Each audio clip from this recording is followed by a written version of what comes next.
Good morning, good afternoon, good day, good evening, good night.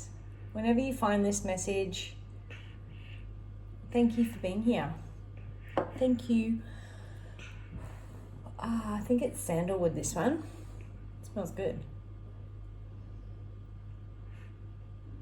Oh, yeah. So lovely. You done, girl?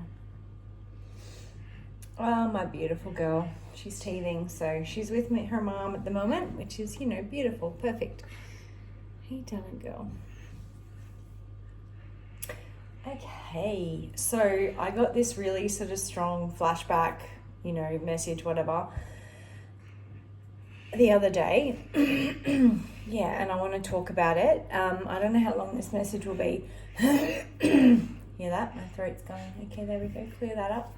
Yeah.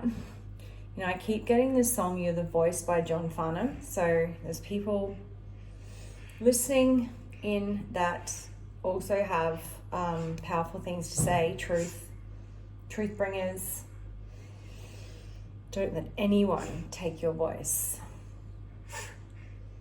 Set the intention now for only the highest good, highest love and light, and for anything that is trying to hold anyone back to be cut away,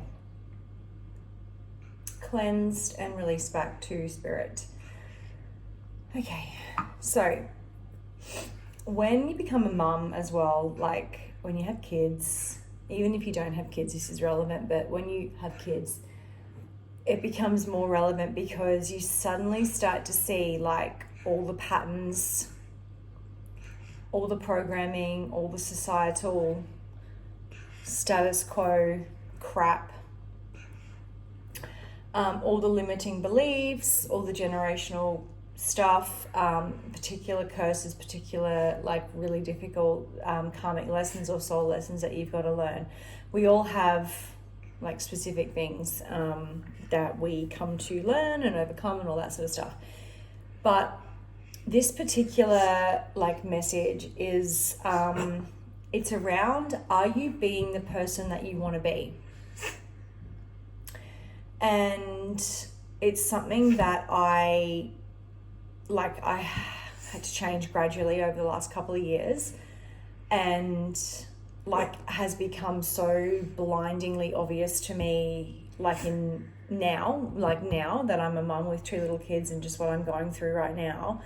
And it's about like, are you being the person that you really want to be? Like, are you around people that you really, really want to be around, and are they good for you? And do you like who you are when you're around them? And I'm someone who, like previously, even though I'm an empath and I love my own time and I love solitude, you don't get a lot of solitude when you've got 2 little kids, but you know what I mean, like introspection. But just given my past career in what I did, I was always around lots and lots of people all the time, right?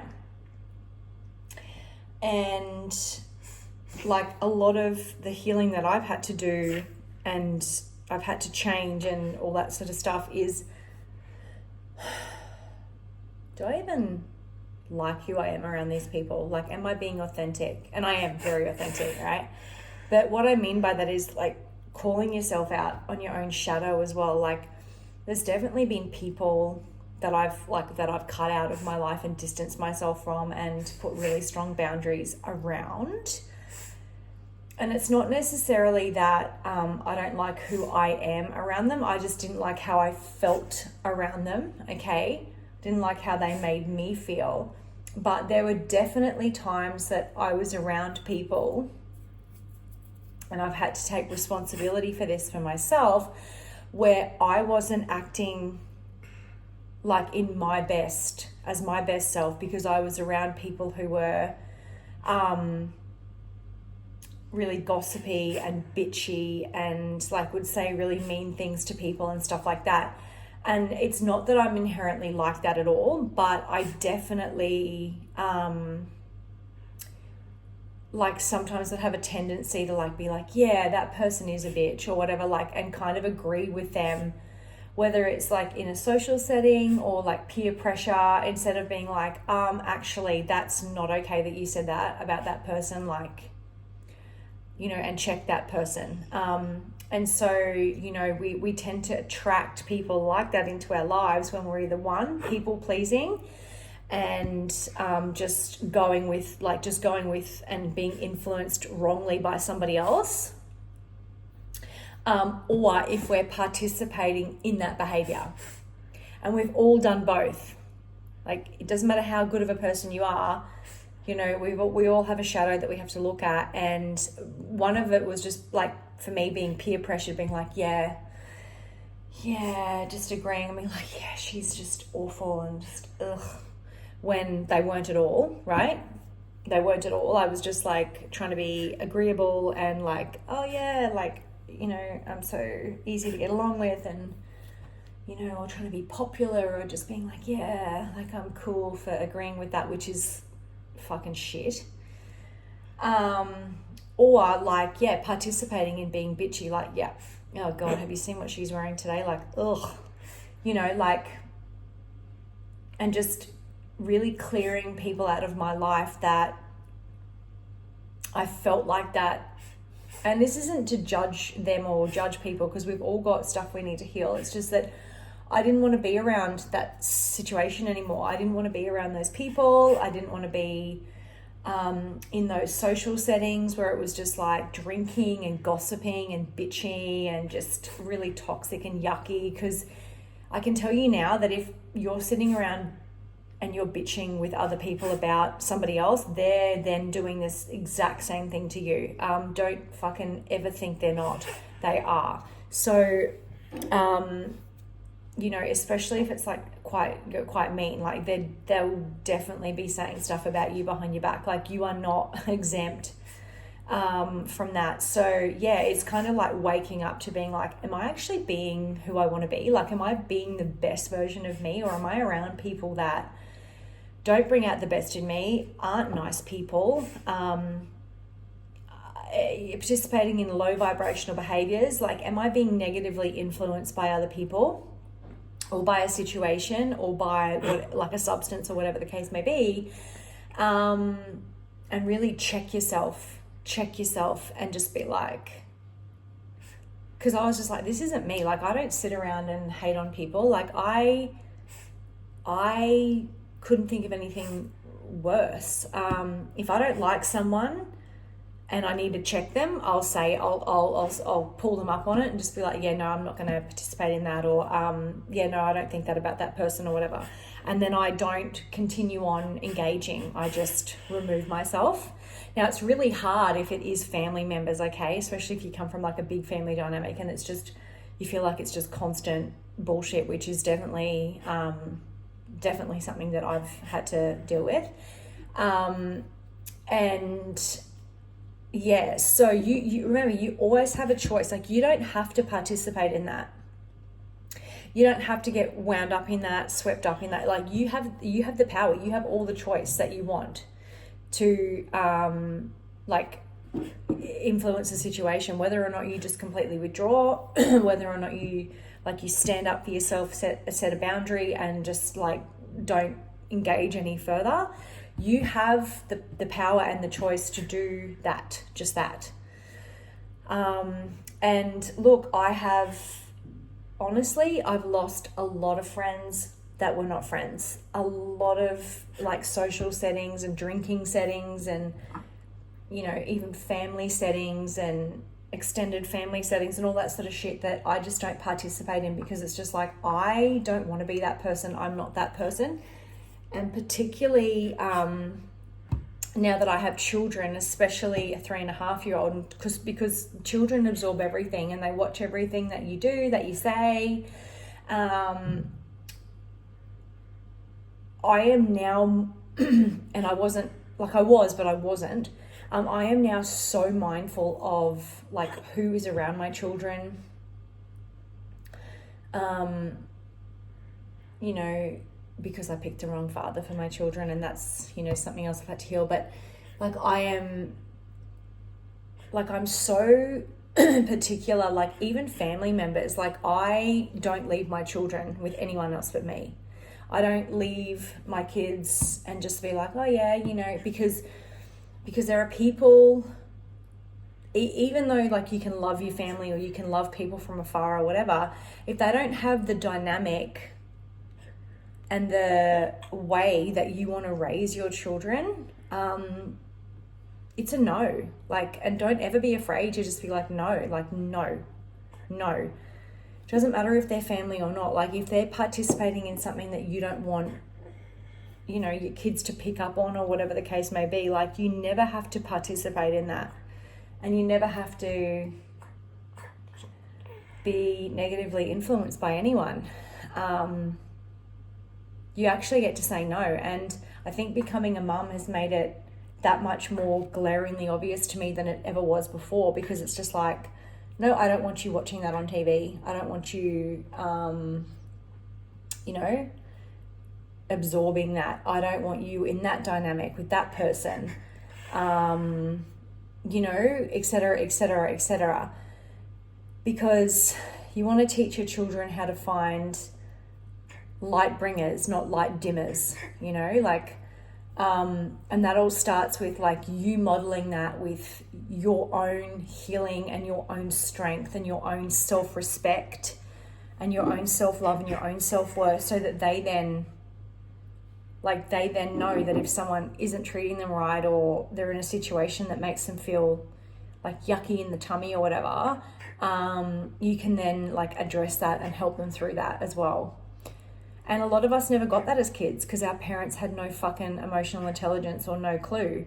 And, you know, like, again, we've got to find the forgiveness and stuff like that. But at the end of the day, it's everyone's job to heal themselves.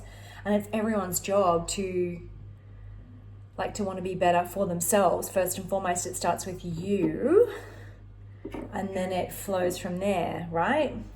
So, yeah, it's definitely something I've had to check myself on. It's definitely something that I have to consciously work on every day. Like, am I being the best? You know, do I like who I am around those people? If not, then, you know, then there's no participation, or there's distance, or there's boundaries, or there's like limited interaction. If you have to see those people, etc. Because we are here to be the very best. And when we are the very best, we can attract the very best for us, because we attract what we are, not what we want. We attract what we are, not what we want. So the more healing that you can do for yourself, then the more healing you can do for your children and future generations and for the planet and for the world and for humanity, okay? But it all starts within us. And I got a message, like Spirit gives me messages through songs, which I absolutely love, because if you resonate with music, like music is a frequency, so it is important like what frequencies you're listening to. But they gave me the song Greatest Love of All by Whitney Houston, and she's talking about self-love in that song. She's talking about how in her life she's been let down by people and disappointed, and how she's like, basically it's like a metaphor for like how you look outside of yourself for validation or, you know, influence or whatever the case may be, love or acceptance or respect or whatever. But the greatest love of all is inside of me. It's inside of you, right? So everything that you need is within you already. Now that doesn't mean that you can't ask for help, you don't have relationships in the physical, like, you know, all that sort of stuff, because we have to master both. Like, we're on earth, like we came to earth as a physical human being, like we're not just in the spirit. So you have to master the physical and the spiritual. And so, yeah, we do need other people. We do need connection. We do need that. But it has to be like a healthy, high vibrational, reciprocal, loving, joyful, like uplifting people. Like, if these people are not like outright fucking amazing like you are, then why the fuck are you entertaining them? And that is something that has smacked me in the face so hard over these last few months, and I'm still working through it.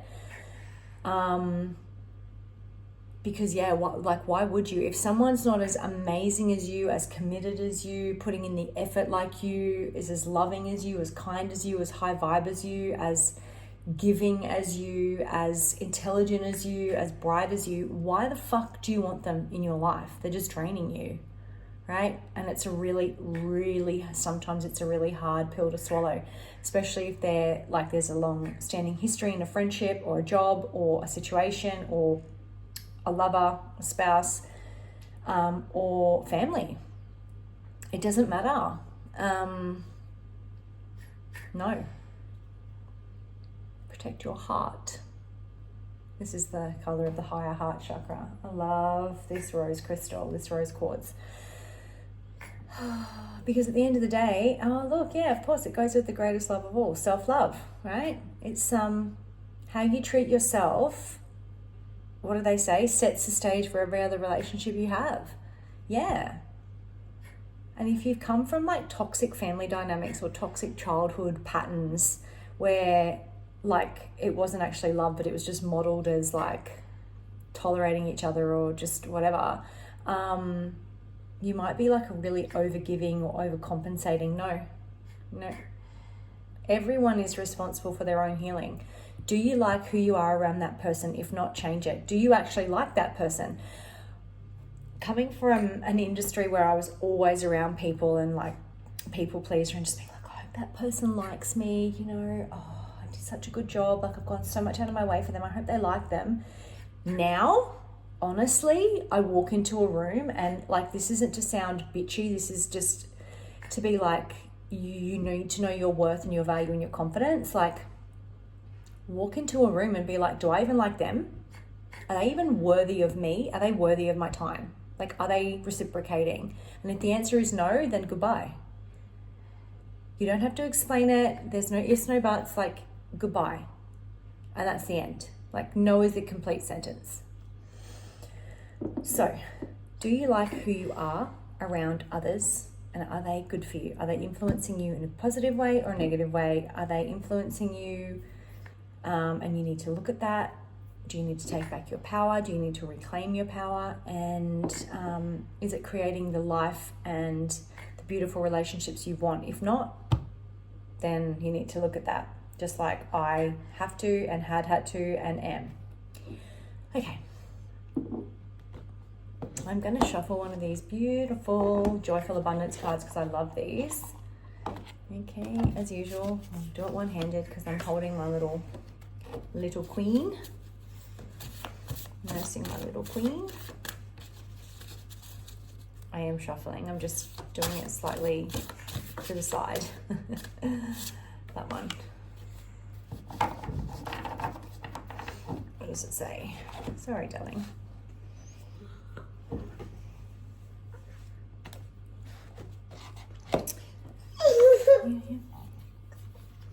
Oh, wow. I live a humbled and grateful life in a bountiful world. Yes. When you love yourself and you really appreciate and respect and value yourself, you then give from the overflow. And it just creates, you know, gratitude and bountiful abundance and humility and love and all of that. I love that message so much. Don't forget, abundance is yours to receive. Your bounty, you deserve it, okay? But sometimes to do that, we've got to do shadow work on ourselves and really take a good hard look at ourselves so that we can receive the bounty. Have a great day.